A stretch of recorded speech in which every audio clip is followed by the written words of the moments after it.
Welcome to Learning by Making Day 3. Let's get started. All right, cool. Today we are doing a project related to Earth's axis. This is an imaginary pole through the center of the Earth.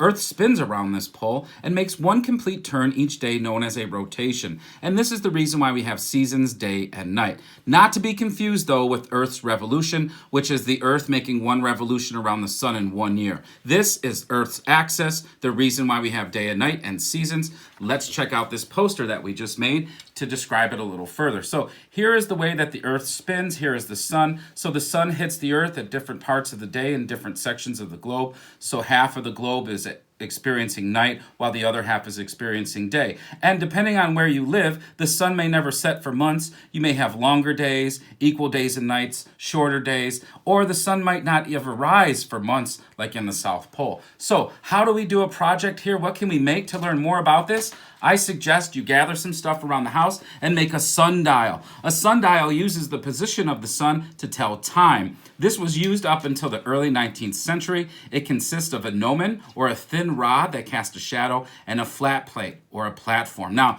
these are all really cool things you can find at home, and here is our flower pot, which I found outside in the garden. We also have some clay and a rod. Then we made this really cool sun out of some poster board. If you don't have colored poster board, you can color white poster board. We made a hole in the middle and we simply plopped it down. So Earth's rotation, check this out. There's how the Earth spins. You can track a full rotation using this sundial. So here it is. There's ours. We set it out yesterday at noon, and there we have it at 1 o'clock.